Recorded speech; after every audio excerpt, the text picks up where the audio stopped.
Going back, Tony, how does your own life intersect with the history that you're now participating in? Well, I guess you could say it starts when I first became aware of and interested in Vietnam, and that goes back to 1961 when I was a graduate student at Princeton. I was very interested in politics and things of that nature. And I also was, I had some friends who were from France and from Algeria who were graduate students at Princeton at the time. So when Vietnam began to hit the newspapers, this was a topic of discussion around the dinner table, or when we'd go out to drink beer at night. And my friends from France and Algeria were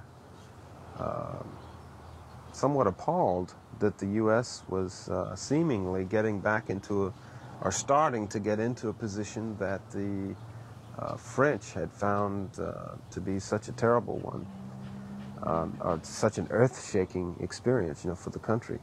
They could not see how the Americans now were going to get involved in the same kind of thing, and that's pretty much the way they saw it, as the Americans trying to undertake a war of colonial reconquest, essentially, the same as the French had tried to do.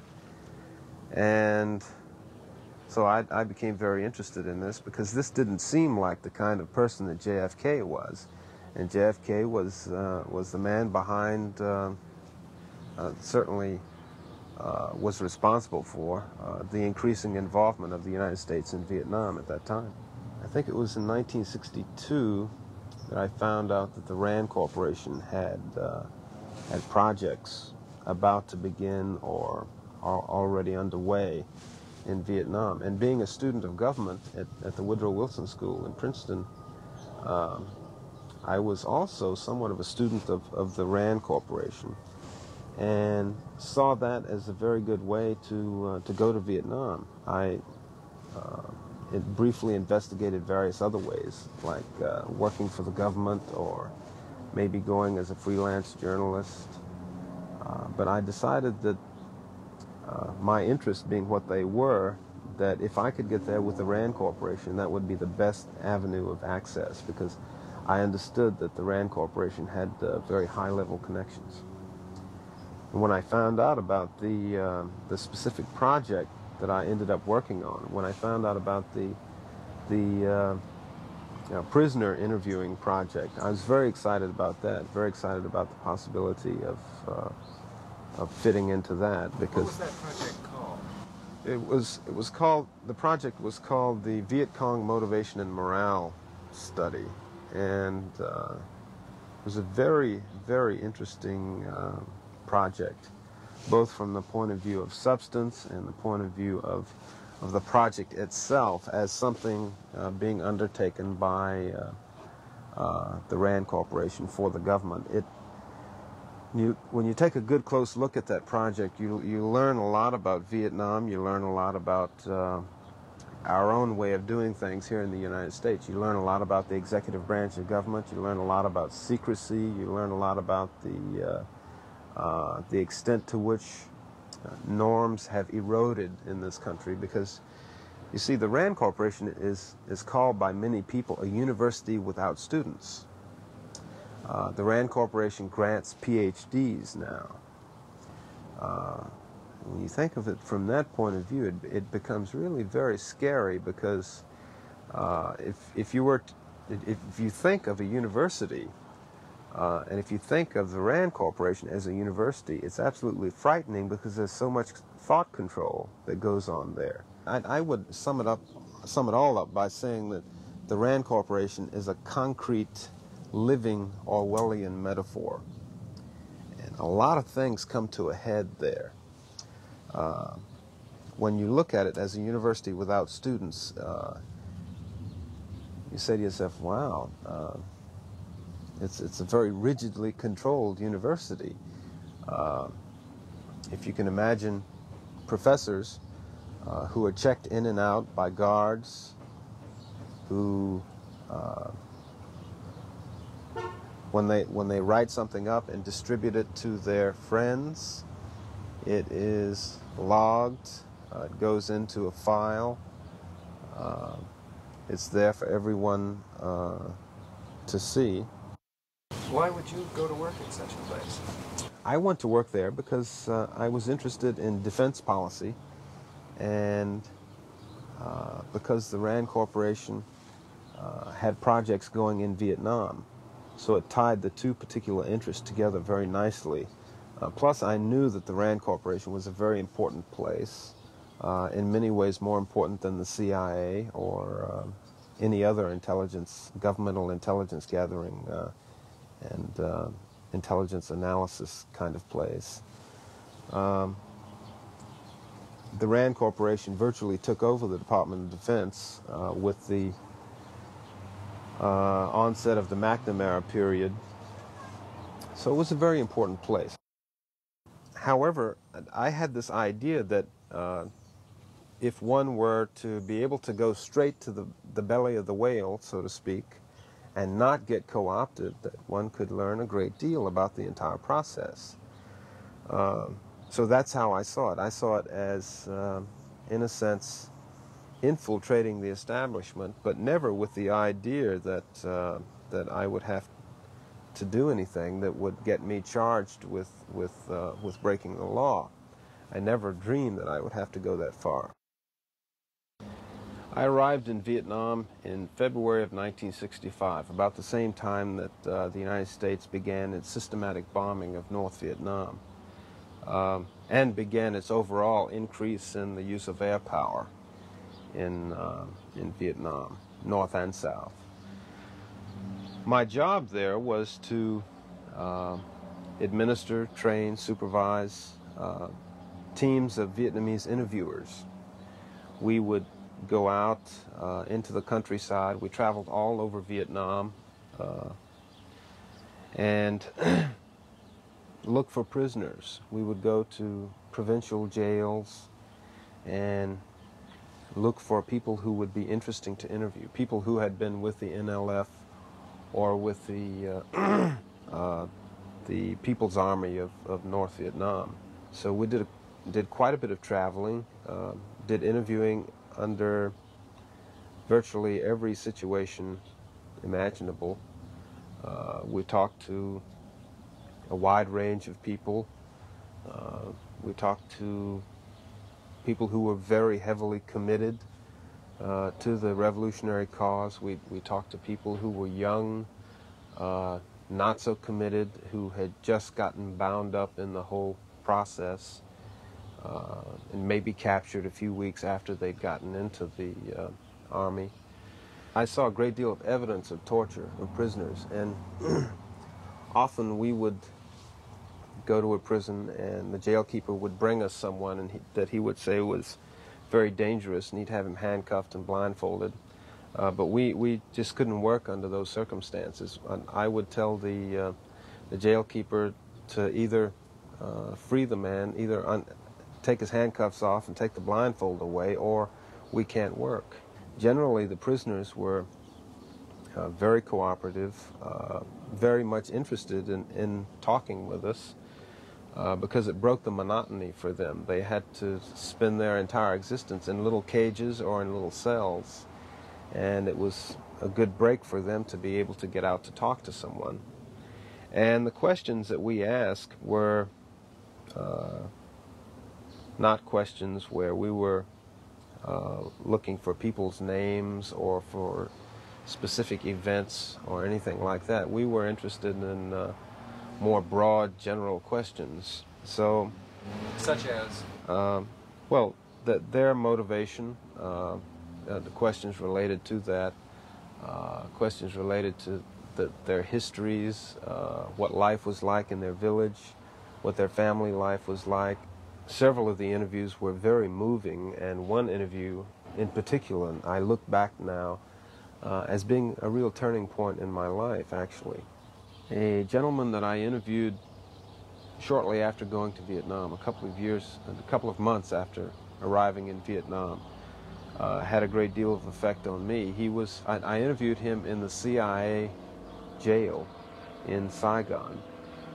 He was an agitprop cadre. That is, his job was to go around from village to village in the Saigon area, or in the area surrounding Saigon, and to talk to people, to talk about the situation, to talk about the Americans, to talk about the government, the Saigon government. He wanted to recruit people, really. That was his job. He had been with the movement since 1948. He had joined the Viet Minh in 1948 and had fought against the French until 1952, when his village was taken over by the French and virtually destroyed, and everyone had to leave. He recited a poem for me, which was very moving to hear him recite this poem right in the middle of this interrogation room in a jail where I knew people had been tortured and, if not killed. And he sang a song for me. And when he sang, he threw his head back and he sang, and he was in a very proud way. And it was just one of the most moving things that ever happened to me. Do you remember what the song or the poem was about? I have a copy of it right here. And he in the song, well, let me read it off. I think it's very interesting.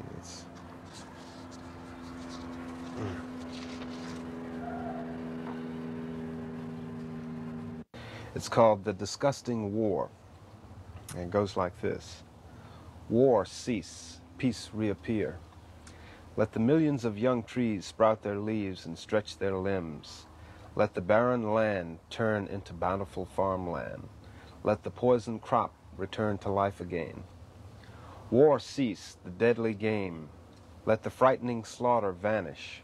Let the farmers walk their contented feet to the paddy field. Let the paddy ears drink ecstatically the milk of the dew. War cease. Let the prisons open their gates. I get very choked up when I try to read this. War cease. Let the prisons open their gates. Let the sweet hand stroke gently the young hair. Let the people live in peace and abundance. Let the fresh smile blossom on the young lips. War cease, and Ben-Hai River, let the millions of hearts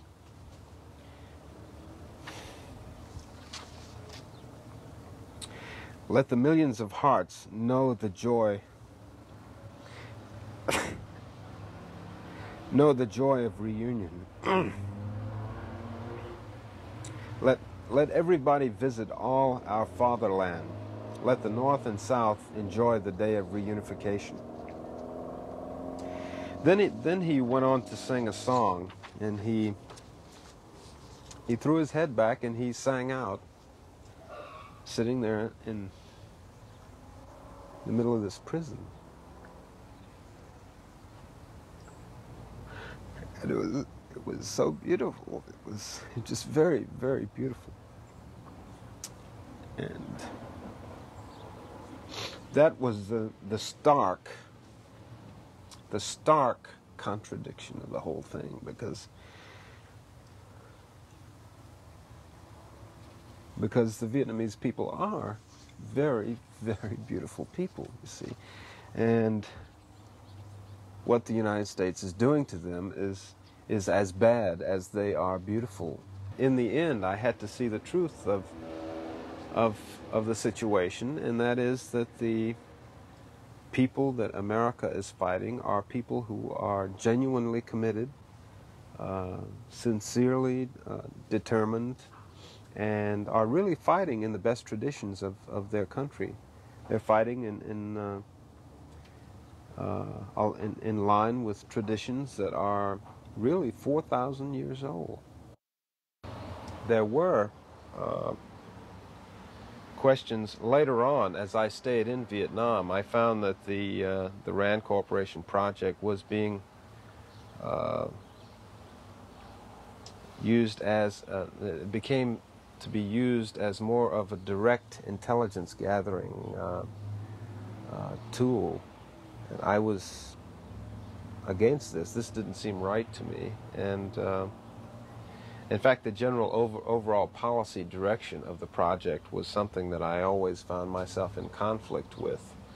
But throughout that entire period, I always saw the project as being something that was potentially very useful, because I felt that, and I was very naive at the time, I felt that, well, if Americans and American policymakers only find out the truth about what this war is about, and if they only find out who the Vietnamese really are, then all this will be changed. They really did find out a lot of the truth. They really found out what the Viet Cong were all about, and it didn't seem to have any to make any impression on them. For example, Henry Kissinger today knows and has himself some respect for the revolutionary identity of the Vietnamese, but it's something that he will not recognize openly, you see. He, as a person, intellectually knows this, I'm sure, but it's something that he will not recognize openly, because he feels that the United States cannot afford to lose face, cannot afford to say that it made a mistake, cannot really afford to say that it's on the side of the bad guys, it's on the side of the dope pushers, on the side of the dictators, and is fighting the revolutionaries, it's fighting the patriots. The United States is trying to destroy the idealists. This is a people's war. It's a war that children, old people, male, female, fat, skinny, it's a people's war that everyone is involved in, entire sections of the population, you see. And principally those sections of the population which are more oppressed, the poorer people. In very many ways, it's very much analogous to the situation of the blacks here in America. It's like the the white liberals who keep telling the blacks that they have to be patient, that they have to wait. This is a position which can string a person out, or can, for example, with regard to civil rights in this country, the black people could be strung out for another 400 years, you see. What do they have to wait for? They've waited a long time, and why can't they have their freedom now? Why can't they have equal rights now, equal opportunity now? What is there to wait for? When they're told to wait, what that really means is it's a guise under which they're simply put off indefinitely. And that's the very same thing that could happen to the Vietnamese. If the Vietnamese decided to wait, they could be waiting for the next 400 years, just like the American blacks. They have to keep pressing. They can't give up. I consider myself to have been a highly indoctrinated person when I went to Vietnam in 1965, and principally indoctrinated with the ideology of anti-communism. Being told that communism meant the same thing as totalitarianism. So I think that the principal effect that the interviews had on me was to break through that indoctrination, because any kind of indoctrination which you cannot internalize, which you cannot actually live, any kind of indoctrination that remains abstract is something that's very brittle. And so first-hand experience can break that and shatter that indoctrination. Well, I would say that when I began interviewing prisoners in Vietnam in 1965, that this was the beginning of the shattering of that brittle indoctrination. Well, did you then decide to make public as much of the secrecy as you could? Well, I knew that after considerable period of time, I knew that making information available within the bureaucracy, within the government, was not going to change anything, because the first people who had gone to Vietnam on the RAND project had come back with a story that was fairly accurate.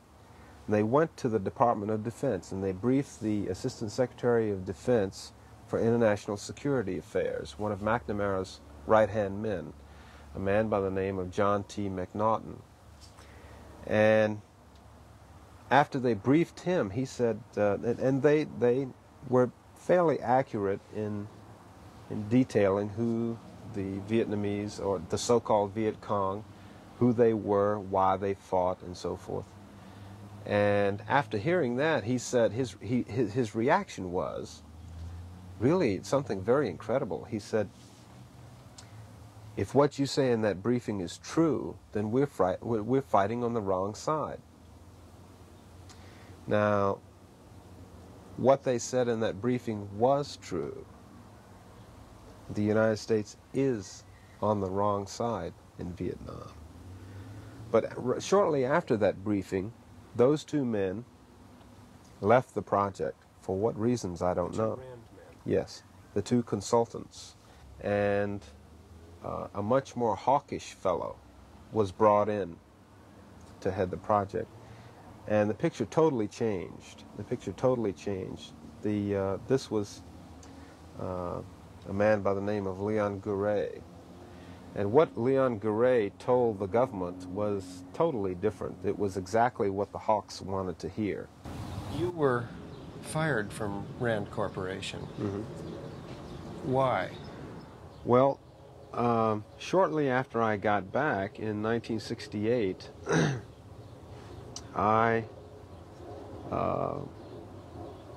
one day the head of my department stopped by and introduced himself, because I hadn't met him before, because he had become head of the department while I was in Vietnam. And he dropped by and he introduced himself and wanted to know how my work was coming. And I told him that I had just gotten some preliminary results from analysis of the data that I had collected in Vietnam. This was around April, I think, a couple of months after I got back. And I told him that it looked as though one of his pet hypotheses wasn't holding up in Vietnam. He was one of the men who felt that the prior RAND study, which purported to indicate that the United States was fighting on the side of the poor people, he was one of the chief adherents of that study. In fact, he had shepherded that study along himself. And I found that it was the poorer people who were supporting the revolutionaries, the so-called Viet Cong. It was quite the opposite of what of the hypothesis that my boss, Charlie Wolf, propounded. I told him that this is what my results looked like. The second time or I think virtually the next time I saw him was when he called me into his office and told me that they were having budget problems and that he was going to have to let me go. That was, I think, almost surely a front or an excuse for really wanting to let me go for political reasons. My superior in Saigon had been very complimentary about the work I'd done, and yet no one stood up. So I found this very difficult to understand. These people had praised my work a great deal. It was true it was in private, only when we were talking together, two people. But when I was fired, they didn't stand up and say anything about it, with the exception of one person, and that was Dan Ellsberg. He went to the boss and told him that it was a mistake, that it was wrong to do that. He essentially went to bat for me at some risk to himself. And I later on, when I was in prison, I began to see a close analogy there. If you look at the Rand Corporation as a group of two kinds of people, on the one hand, informers, and on the other hand, risk takers. You find the very same thing in the prison population. Some of the prisoners are informers, some are risk takers. Some will take considerable risk to help each other out. Well, in the case of Rand, Dan Ellsberg was the only one among my acquaintances there who was in that category of risk taker. Was it bitterness for being fired by Rand and gratitude towards Dan Ellsberg for sticking up for you that made you want to help him release the Pentagon Papers? Oh, no. There was no connection whatsoever. There was no connection whatsoever there.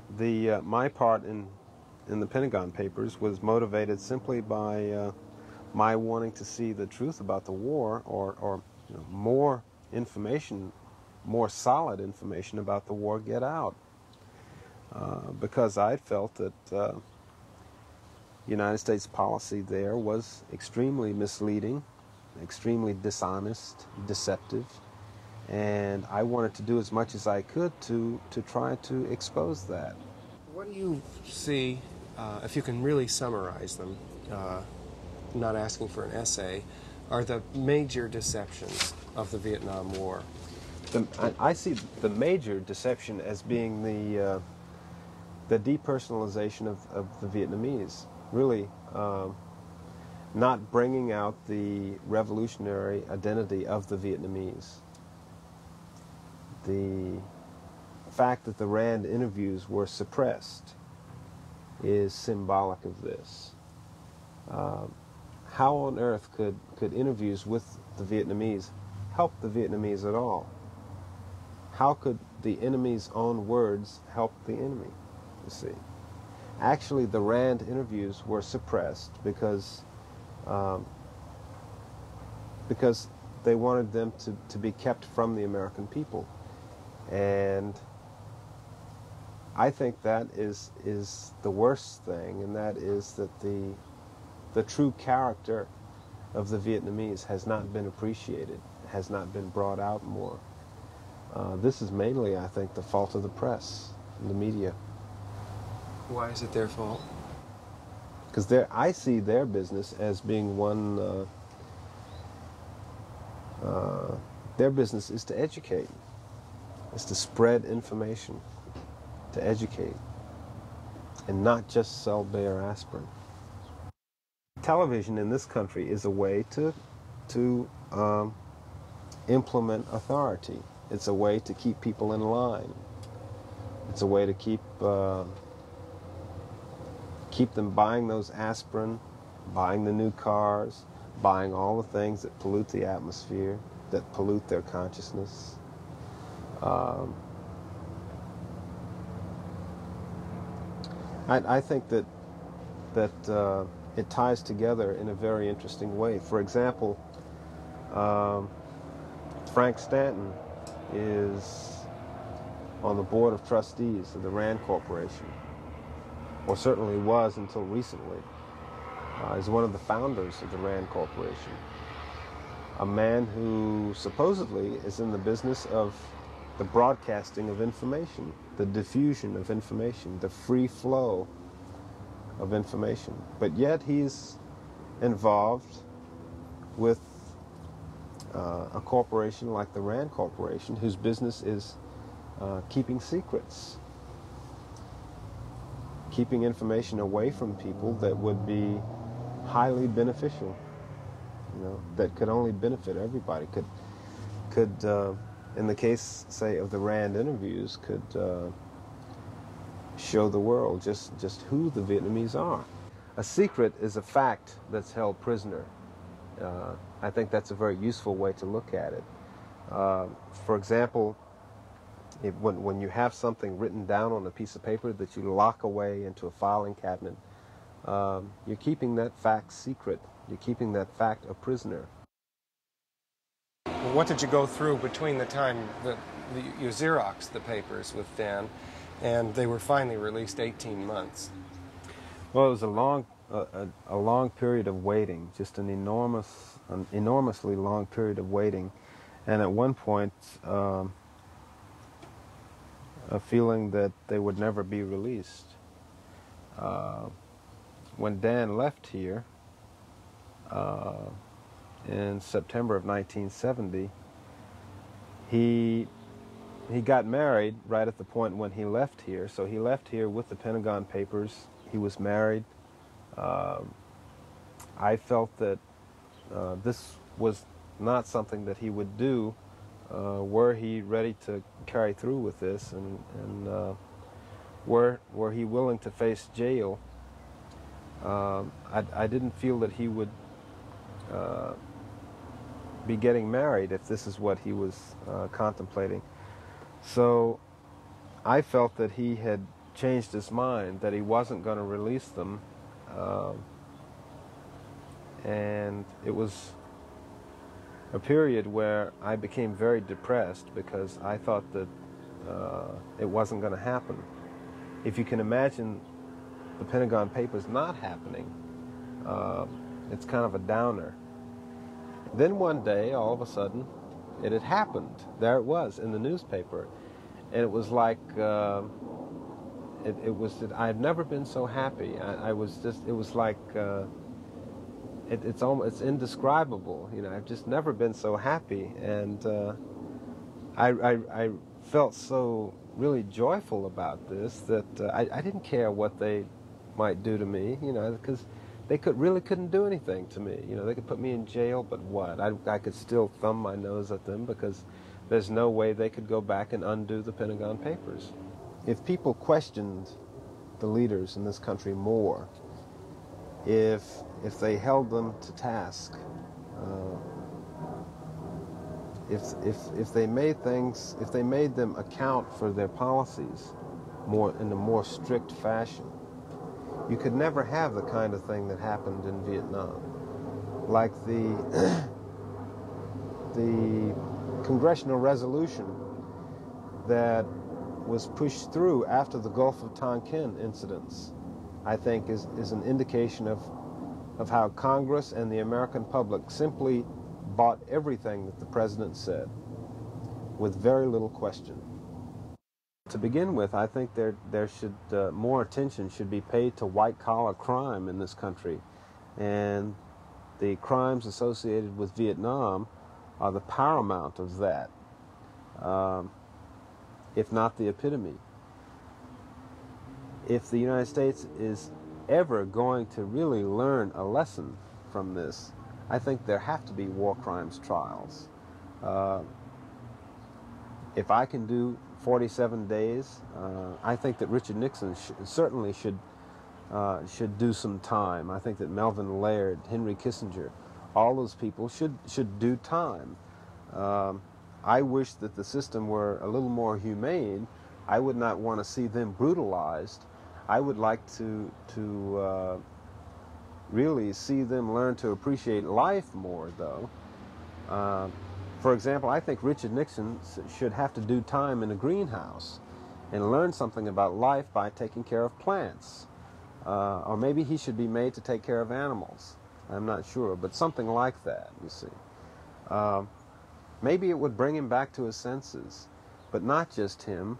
I think many white Anglo-Saxon males in this country would do well to draw the same fate.